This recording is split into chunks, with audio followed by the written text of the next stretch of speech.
E aí, tudo bem? Sou Alfredo Oliva, sou professor universitário e eu quero então voltar a falar de Michel Foucault e eu vou falar de novo sobre este livro aqui, ó. É um livro da coleção Ditos e Escritos, esse é o volume 5, Ética, Sexualidade e Política, e ele é publicado no Brasil pela editora Forense Universitária. Hoje eu vou falar sobre um ensaio que está no interior desse livro, que é uma coletânea de ensaios do Foucault, chamado Sexualidade e Poder. Eu então vou já contar toda essa história para você. Então vamos começar lembrando que se você ainda não é inscrito no canal, lembre-se de se inscrever e ao final do vídeo, se tiver gostado, deixa aí o seu like. Vamos conversar um pouquinho então, primeiro, lembrando quem foi o Foucault, né? Foi um filósofo francês que viveu entre o ano de 1926 e 1984. Ele foi um especialista no debate sobre o poder. Ele estabeleceu uma cronologia própria no modo como ele interpretava, de como ele lidava com as questões que envolviam o poder. Esse ensaio que eu vou então analisar a partir de agora, chamado Sexualidade e Poder, faz parte então da coleção Ditos e Escritos. Esse é o volume 5.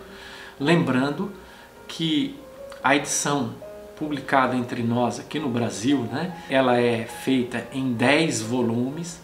A edição em francês inicialmente tinha 3 volumes, atualmente ela tem apenas 2 volumes. Eu tenho essa edição francesa também em 2 volumes. Esse é um texto de 1978 e ele cobre então as páginas 56 a 76 dessa edição nossa em português. Eu vou destacar então o debate que aparece aqui nesse texto sobre o que o Foucault chamava de poder pastoral. Nós vamos ter que discutir um pouco isso, porque o poder pastoral ocupa um espaço bastante específico no âmbito do pensamento do Foucault. Porque a gente sabe que o Foucault trabalha com uma cronologia própria, então ele diz, olha, mundo antigo, medieval, até início da modernidade, funcionava o que ele chamava de poder soberania. A partir do século XVI, XVII, principalmente XVII e XVIII em diante, muda o conjunto de tecnologia de poder para aquilo que ele chama de poder disciplinar. E na atualidade estaria funcionando um conjunto de técnicas de poder que ele chama de biopoder. E aí ele vai falar em poder pastoral também. Então é difícil entender que espaço o poder pastoral ocupa nessa cronologia própria do trabalho do Foucault. No meu ponto de vista, isso é só uma hipótese, o poder pastoral funciona como um ancestral do poder disciplinar. Um ancestral religioso do poder disciplinar, que seria uma forma de poder laica, né? Então, o poder disciplinar seria uma laicização do poder pastoral e, por isso, no interior do poder disciplinar, nós teríamos alguns elementos que são muito parecidos com aquilo que ele chamava de poder pastoral. Então vamos checar essa hipótese, observando o que Foucault diz nesse ensaio, e eu vou começar então procurando definir, a partir do próprio texto do Foucault, o que ele entende por poder pastoral, para depois então fazermos algumas considerações sobre as características do poder pastoral. Então, na página 65 ele diz o seguinte: a questão é, então, quais são os novos mecanismos de poder que o cristianismo introduziu no mundo romano, valorizando essas proibições que já eram reconhecidas e aceitas? Esse poder é o que chamarei, ou melhor, é o que se chama de pastorado, ou seja, a existência dentro da sociedade de uma categoria de indivíduos totalmente específicos e singulares que não se definiram inteiramente por seu status, sua profissão, nem por sua qualificação individual, intelectual, moral, mas indivíduos que desempenhavam na sociedade cristã o papel de condutores, de pastores em relação aos outros indivíduos, que são como suas ovelhas ou o seu rebanho. Creio que a introdução desse tipo de poder, desse tipo de dependência, desse tipo de dominação no interior da sociedade romana, da sociedade antiga, foi um fenômeno muito importante. Então, me parece que o que Foucault está procurando aqui é entender o que existiria de específico do cristianismo em relação ao poder, ou seja, qual seria a contribuição fornecida pelo cristianismo a uma produção de poder. Quando nós estudamos história do poder, qual seria a contribuição fornecida pelo cristianismo para quem estuda a história do poder? E o Foucault vai dizer, bom, o cristianismo contribuiu com a produção de um conjunto de tecnologia de poder que ele está designando de poder pastoral. E o que caracteriza o poder pastoral? O poder pastoral caracteriza pelo fato de que existem pessoas, dentro dessa concepção, existem pessoas que seriam pessoas especiais, ou seja, os pastores, pastoras, que seriam responsáveis por conduzir outras pessoas numa determinada direção. Naturalmente que a palavra pastor designava, no mundo antigo, né? Vamos pensar no mundo do Antigo Testamento, designava um ofício. Então nós temos lá, por exemplo, o Salmo 23, o Senhor é o meu pastor, né? Ele me faz caminhar por pastos verdejantes. Quer dizer, você está usando a analogia da figura do pastor, que era uma figura do cotidiano, do mundo do Antigo Testamento, né? A figura de um trabalhador, de uma pessoa que cuidava de rebanho, principalmente de rebanho de gado pequeno, de ovelhas, e eles tinham a responsabilidade de cuidar dessas ovelhas, desses animais.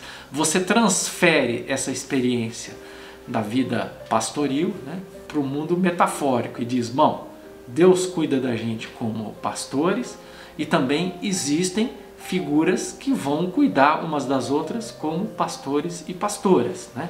Então, você projeta sobre Deus a ideia da figura do pastor e depois utiliza essa metáfora, por exemplo, para se referir à figura do rei de Israel como a figura de um pastor, como a figura de um condutor, né? Dessas pessoas que estão sob responsabilidade dele em uma determinada direção. O cristianismo vai utilizar esse universo metafórico para falar de poder. Então você vai ver a incorporação dessas ideias do Antigo Testamento no Novo Testamento. Por exemplo, no Evangelho de João, Jesus está identificado como o bom pastor. O bom pastor dá vida pelas ovelhas. O bom pastor cuida das suas ovelhas. O bom pastor conduz as suas ovelhas numa determinada direção.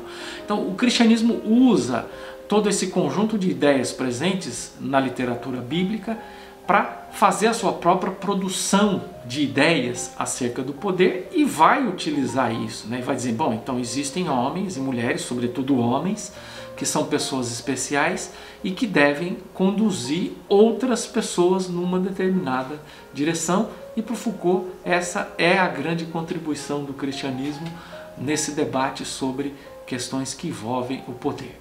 Bom, tendo mais ou menos definido o que seria o poder pastoral, o Foucault então passa a apresentar algumas características do poder pastoral, né? Então, por exemplo, ele diz assim, nas sociedades gregas e romanas antigas, jamais houve essa modalidade de poder que é caracterizada por uma forma individualizante, mas isso ocorreu apenas nas sociedades vétero-orientais mediterrâneas, né? Então ele vai dizer, olha, essa ideia de um poder individualizante, essa é uma característica do poder pastoral e essa também é uma característica daquilo que o Foucault define como poder disciplinar, né? O que é o poder disciplinar? É um poder que é exercido sobre a individualidade, né? Então, o poder pastoral tem que agir sobre o corpo de um indivíduo específico. E parece que o que o Foucault está dizendo é que a partir dessa literatura vétero-oriental, né, que vem do judaísmo e passa pelo cristianismo, é que se produziu essa ideia de um poder individualizante. E é aí que você caracteriza o poder pastoral, e é a partir desse elemento do poder pastoral que se constitui nas sociedades contemporâneas aquilo que o Foucault chama de poder disciplinar. Outro aspecto é que o pastor não reina sobre um território, mas sobre uma multiplicidade de indivíduos que pode ser descrita como um rebanho, né? Então, é interessante, né? Essa era uma característica do poder soberania, ou seja, o tipo de poder presente no mundo antigo e medieval, que o poder do soberano era exercido sobre um território. Ele vai dizer, Foucault vai dizer, o poder disciplinar é caracterizado não pelo exercício de poder sobre um território, mas do poder exercido sobre um indivíduo, né? Agora, o que ele está dizendo é, no poder pastoral, o pastor não reina apenas, não reina sobre um território, ele reina sobre um agrupamento de pessoas que é chamado de rebanho, um conjunto de indivíduos, né? Então dá a impressão que, embora ele seja uma tecnologia de poder individualizante, que tem que atingir a vida de cada componente desse rebanho, a ideia de coletividade ainda é mantida no sentido de que existe um rebanho e que as pessoas devem pertencer ao rebanho e devem caminhar conjuntamente com esse rebanho. Em terceiro lugar, ele diz, o pastor é aquele que se sacrifica pelo rebanho, derivando daí a legitimidade dessa forma de poder, né? Me parece que isso emana diretamente de um preceito bíblico do Novo Testamento, né? Quando, de acordo com João, Jesus diz que eu sou o bom pastor e o bom pastor dá a vida pelas ovelhas. Daí o cristianismo extrai esse princípio e traz para a vida concreta, dizendo, olha, existem pastores no âmbito do cristianismo e esses pastores são pessoas que se sacrificam pelo seu rebanho. E o fato deles se sacrificarem pelo seu rebanho torna o poder deles legítimo. Vamos dizer assim, o sacrifício é o elemento legitimador do próprio poder. Quando eu me sacrifico pelo outro, então é legítimo que eu exerça poder sobre o outro. Em quarto lugar, ele diz, o poder pastoral é uma forma de poder individualizante, o que significa que é exercido sobre pessoas e não sobre territorialidades, né? Então, existe a dimensão da coletividade, que é o rebanho, mas o fundamental do poder pastoral é que ele é exercido sobre a pessoa, sobre o sujeito, seja ele destacado do rebanho, seja ele inserido nessa corporação que é chamada de rebanho, né? Quer dizer, o que importa não é o espaço territorial, né? Não é o território, não é o espaço. O que importa são as pessoas e o poder deve ser exercido pelas pessoas. Isso é característica muito clara do poder disciplinar que aparece tantas vezes aí no debate, na temporalidade, né? No modo como o Foucault estabelece uma temporalidade específica do poder. Bom, talvez agora a gente pudesse então indagar a partir do Foucault o que significa viver em uma sociedade em que existe o poder, ou em que existisse o poder pastoral. Bom, então ele vai dizer, em primeiro lugar, o poder pastoral fará de tudo para que as pessoas sejam obrigadas a buscar a sua salvação. Então, é produzido um discurso que diz que você precisa de salvação. E uma vez que você precisa de salvação, né, e não estamos falando agora necessariamente de religião, né?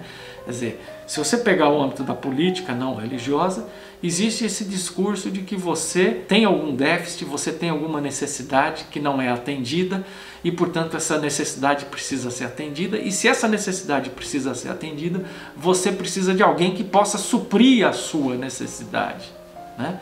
Então vamos pensar, por exemplo, na linha dos políticos populistas que atendem necessidades específicas das pessoas. Naturalmente que eles não atendem às necessidades das pessoas, né? A dentadura, a consulta médica, a consulta odontológica, seja lá o que for. Naturalmente que ele não está interessado em suprir a necessidade dessa pessoa. Ele está preocupado em criar uma relação de dependência dessa pessoa em relação a ele. E à medida que ele se apresenta como um supridor de necessidades específicas, ele então se torna uma pessoa necessária. Ele passa a ser visto como uma pessoa necessária. Isso legitima o seu próprio poder. Em segundo lugar, ele diz, as pessoas serão vigiadas e controladas permanentemente de modo que busquem a sua salvação. Então, há uma necessidade de salvação, existe a figura de um redentor, entre aspas, que vai conduzir essas pessoas à salvação, e a figura desse pastor, que é quem vigia, quem cuida dessas pessoas em direção à sua salvação, a tarefa dele é fundamentalmente a tarefa de cuidar para que essa salvação se realize. Então, ele legitima não só a busca pela salvação, mas ele legitima a própria vigilância na busca por essa salvação. Ele vai estar ali o tempo todo para que seja garantido que você vai chegar até a sua salvação. Então você tem um elemento do âmbito religioso que é transposto também para o âmbito não religioso, que é a figura de um vigilante. Quer dizer, você legitima a vigilância a partir desse discurso. Olha, a vigilância não é vigilância, a vigilância não é algo ruim. A vigilância é feita em função de um benefício que essa figura do pastor deseja em relação à sua própria vida. Então, ele é um benfeitor, então você deve aceitar a vigilância, né? E a gente sabe que a vigilância é o principal elemento presente no poder disciplinar, tal como foi descrito pelo Foucault. Terceiro lugar, o Foucault diz: na sociedade cristã, o pastor é aquele que deve exigir uma obediência absoluta, né? Então, assim como era a figura do pastor no âmbito do cristianismo, desde a antiguidade até a atualidade, também no âmbito do poder pastoral, quando ele é secularizado, a figura do líder político ou a figura do pastor é aquela figura que exige uma obediência absoluta, né? Quer dizer, você deve seguir essa pessoa sem questionar, né? Quando você olha, inclusive no âmbito religioso da atualidade, esse é o discurso que é veiculado, né? Já que esse poder do pastor é um poder totalmente legítimo, também a obediência é legítima e, portanto, ela não pode ser questionada. E, em quarto e último lugar, o pastorado trouxe uma série de técnicas de produção da verdade, né? Quer dizer, existe aí uma aproximação entre poder e verdade. Então, já que esse poder é legítimo, esse poder então consegue extrair a verdade. Ele faz as pessoas dizerem a verdade, ele faz as pessoas revelarem a verdade sobre si. Ele também enuncia a verdade e, portanto, como ele enuncia a verdade, aquilo que é dito deve ser seguido cegamente. Talvez a gente devesse terminar fazendo uma reflexão se o poder pastoral não estaria de alguma forma funcionando no Brasil contemporâneo, guardadas as devidas proporções, né? O Foucault está discutindo fenômenos de momentos diferentes, de contextos diferentes. De qualquer forma, me parece que isso é muito próximo do que está acontecendo no Brasil contemporâneo, no sentido de que há uma reivindicação por parte de líderes religiosos de uma ocupação da cena pública, né? Onde, em tese, uma sociedade que era secularizada, ela vai deixando de ser secularizada para que a religião venha para a cena pública de novo e que pessoas estejam defendendo publicamente a necessidade de valores religiosos serem assumidos como valores de todas as pessoas, independentemente da religião. E não estamos falando aqui de valores religiosos em geral, estamos falando de valores religiosos cristãos e não apenas de valores religiosos cristãos, valores cristãos de um grupo específico da atualidade, né? E me parece que o grupo específico que mais reivindica isso e que mais ocupa a cena é aquele grupo que é majoritário no âmbito do cristianismo em projeção na atualidade, que é o neopentecostalismo, né? Quer dizer, os neopentecostais constituem o grupo religioso que mais cresce no Brasil. Ele não é o maior grupo, ainda o catolicismo romano forma o maior grupo de adeptos do Brasil, mas o neopentecostalismo é o grupo religioso que mais cresce. Como grupo religioso que mais cresce, é o grupo que quer ocupar toda a cena, não só religiosa, mas quer ocupar a cena pública também, e quer universalizar para a sociedade brasileira os seus valores. Quer que os valores do neopentecostalismo sejam assumidos como valores de todos os brasileiros e brasileiras. E, naturalmente, o discurso se legitima na ideia de que eles são pastores, e são pastores que estão interessados em cuidar do interesse das pessoas, não de pessoas que estão buscando seus próprios interesses políticos e materiais, né? Então me parece que há algo daquilo que o Foucault analisava como típico das sociedades antigas, ou que se projeta para além das sociedades antigas como uma grande contribuição do cristianismo para as tecnologias de poder. Me parece que algo similar está sendo utilizado aqui no âmbito do cristianismo, ou de um cristianismo contemporâneo brasileiro, que é o neopentecostalismo. A gente tem que pensar um pouco nisso. É isso que nós queremos? Nós queremos uma sociedade brasileira que seja permeada pelos valores neopentecostais? É isso que nós queremos? Mas me parece que é isso que está acontecendo. E isso está acontecendo de uma forma um tanto quanto sorrateira, e parece que tem muita gente dormindo no ponto aí, né? Pense nisso, diz aí o que é que você acha disso, tá bom? Um abraço e até o nosso próximo vídeo.